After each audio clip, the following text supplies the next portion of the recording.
Two things have kept regular people out of aviation for decades: hangar rent, easily $1,000 a month just to park a plane, and the fear that one bad stall sends you into a spin you never recover from.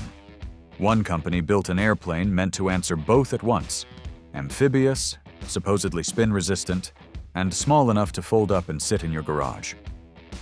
This is the story of the Icon A5. The Icon A5 wasn't just another light aircraft. It was pitched as a total rethink of what flying could feel like for ordinary people.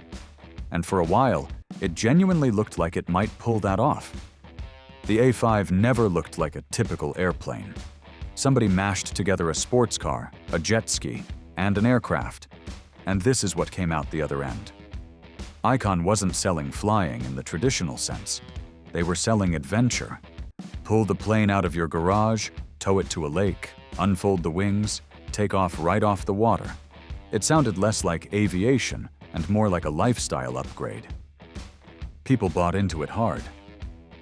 The concept traces back to co-founder Kirk Hawkins, who figured flying had gotten too complicated for the average person. His team wanted something people could enjoy on a Saturday, flying that felt closer to driving a nice recreational vehicle than piloting an aircraft.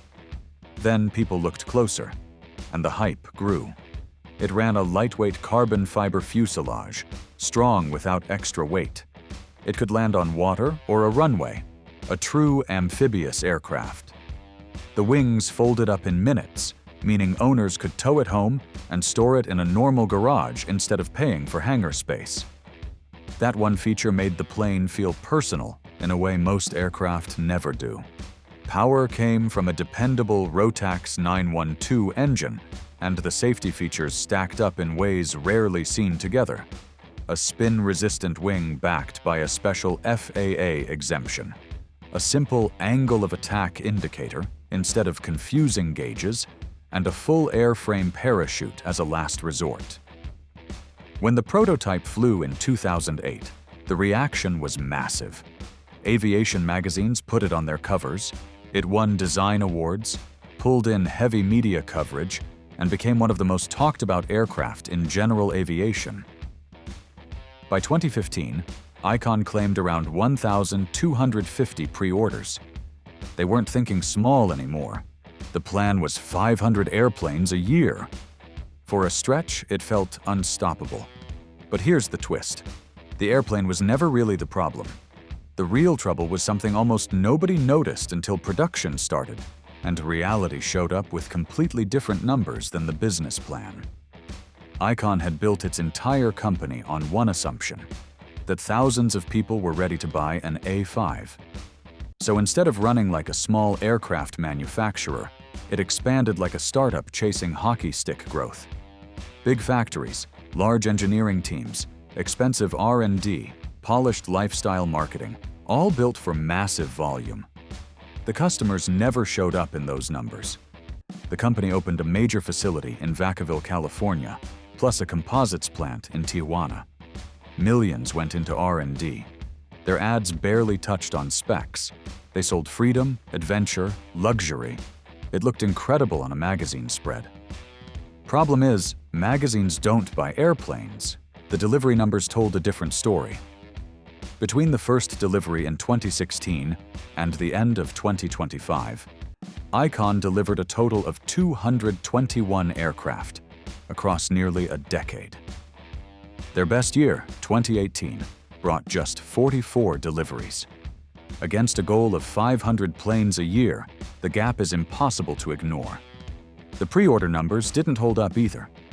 Those 1,250 claimed reservations generated buzz, but a small refundable deposit is nothing like writing a check for hundreds of thousands of dollars. By late 2023, reports suggested several hundred original pre-orders were still untouched. The real market may have only been a few hundred buyers worldwide. Pricing made things worse. The A5 was originally supposed to run around $139,000, but costs kept climbing. By 2017, the base price hit about $269,000, fully loaded near $389,000. By 2024, the base price alone had crept up to roughly $449,000 before options. At $400,000, buyers suddenly had real alternatives. A Cirrus SR-22 with 4 seats and longer range, a Bonanza or a Vans RV-10, practical airplanes people actually travel in. The A5 was still a 2-seat aircraft cruising around 100 knots with limited range and payload. That's where the business model cracked. The A5 was undeniably fun, but for nearly $500,000, most buyers wanted more than a weekend toy, and Icon had priced it like a serious aircraft while marketing it like a luxury one. Slower sales alone weren't what sank the company, though. The next mistake was self-inflicted, and it pushed away some of Icon's biggest supporters. Right when Icon should have been celebrating its first deliveries, it rolled out one of the most controversial purchase agreements General Aviation had ever seen. Almost overnight, excitement turned into frustration.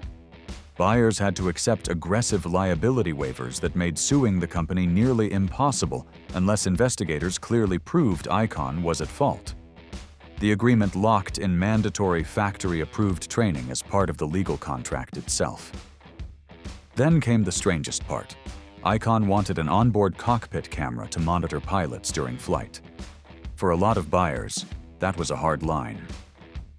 The restrictions kept piling on. One clause required owners to stay supportive of the company. Another proposed mandatory overhauls after set hours, plus limits on the aircraft's lifespan. The most controversial piece involved resale. Future buyers had to accept the same restrictive contract, giving Icon strange control over every aircraft even after it changed hands. That's not how owning a plane normally works. Once you buy from Cessna, Piper, or Cirrus, it's yours. Icon flipped that, and buyers were giving up rights most owners consider standard. The backlash was immediate. AOPA criticized the agreement publicly. Aviation sites picked apart every clause, and a lot of potential buyers just walked. Under pressure, Icon dropped several provisions: the camera, the supportive language, some lifespan restrictions. But mandatory training and liability protections stuck around.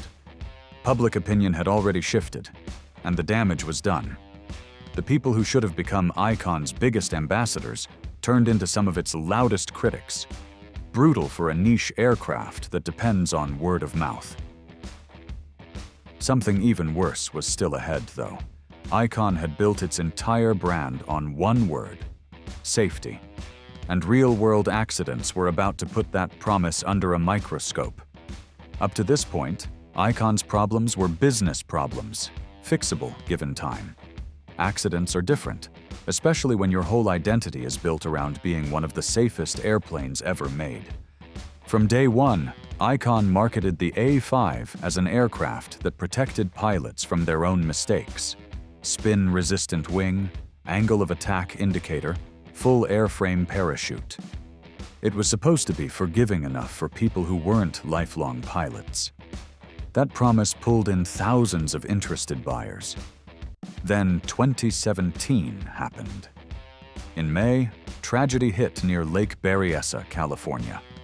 An A5 crashed flying through a narrow canyon, killing both people on board, Icon's own lead test pilot and a company engineer. A brutal loss, made worse because these were the two people who understood the aircraft best. The NTSB investigated, and their conclusion surprised people. No mechanical failure, no structural defect. The aircraft had been flying low in a tight canyon before pitching up, rolling, and hitting the terrain. The probable cause was the pilot's inability to maintain safe clearance from the surrounding landscape. On paper, that should have been good news for the plane's reputation. But the public doesn't separate engineering facts from marketing promises that easily. People remembered Icon calling the A5 one of the safest recreational planes ever built. And now the company's own test pilot had died flying it. Before that shock settled, Icon Another tragedy hit. In November 2017, former MLB star Roy Halladay crashed his A5 into the Gulf of Mexico. Again, no mechanical failure. The NTSB found Halladay had been performing aggressive low-altitude maneuvers before losing control, with toxicology showing substances likely affecting his judgment. More incidents followed over the next few years: hard water landings, sinkings after landing mistakes, training accidents. A pattern kept repeating. Investigators pointed to pilot decisions and risky low-altitude flying, not flaws in the aircraft. From an engineering standpoint, that confirmed the A5 was performing as designed. But marketing doesn't get graded on physics. Icon had spent years selling the idea that this plane could protect people from themselves. Once accidents stacked up, that image became impossible to defend. Instead of restoring confidence, Icon added more training requirements and restrictions. The goal was safety, but to outsiders, it read differently.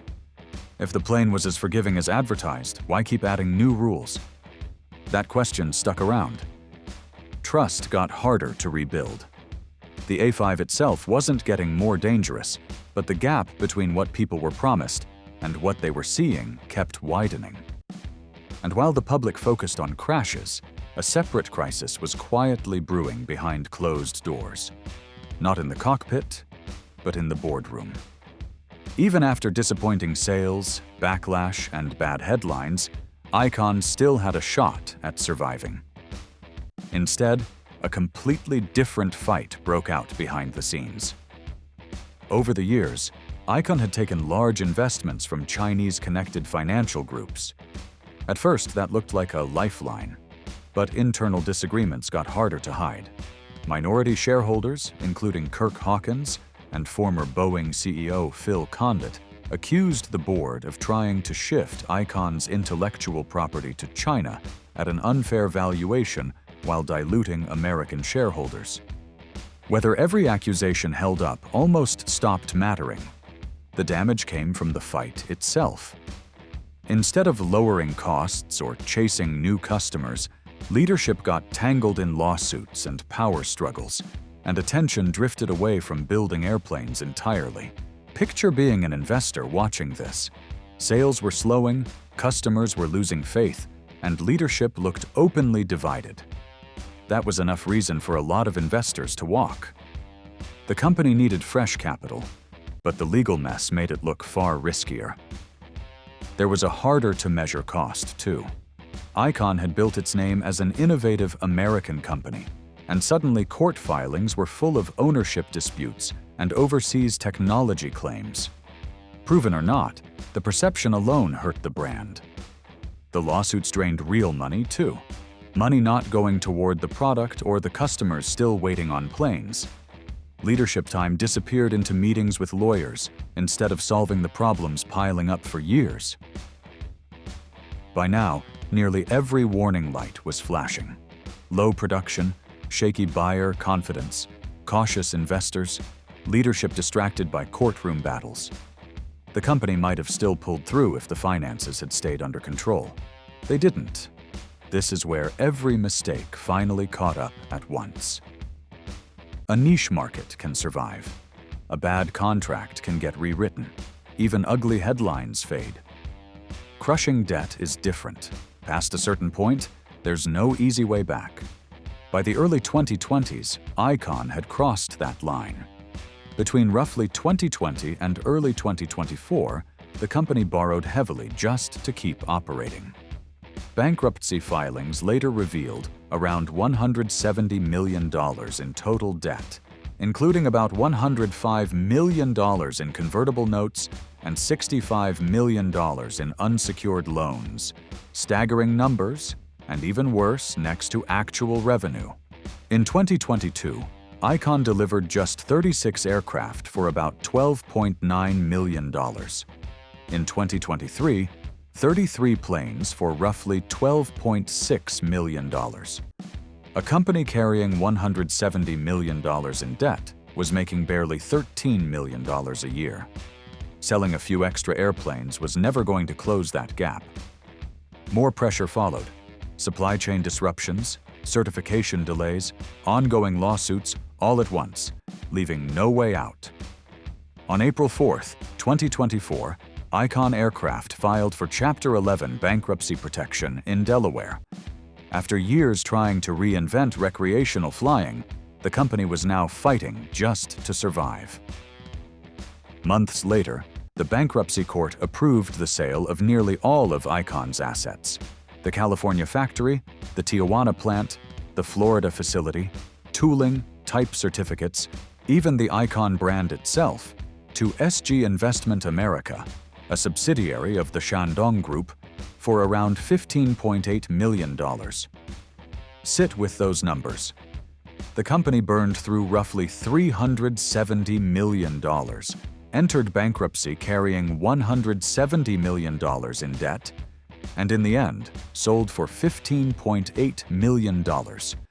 A staggering collapse for a company that once claimed 1,250 pre-orders and planned to build 500 planes a year.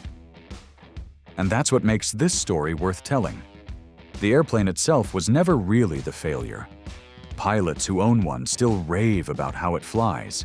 The carbon fiber build, the amphibious capability, the folding wings, the safety features, the engineering genuinely worked. The dream was real. What failed was everything wrapped around it. A market far smaller than expected, prices that climbed too fast, lost customer trust, fractured leadership, debt spiraling out of control. No single mistake would have sunk Icon alone. Stacked together, they created a chain reaction no company could outrun. In the end, the jet ski with wings proved something nobody expected going in. Building an incredible airplane is only half the job. Building a business that survives turns out to be the harder flight of all. That's the real story behind the Icon F5. Not just how it flew, but how close it came to changing recreational aviation before the numbers brought it back down to earth. What do you think finally sank it? The pricing, the contract, or the debt? Let us know in the comments, and subscribe for more stories like this one.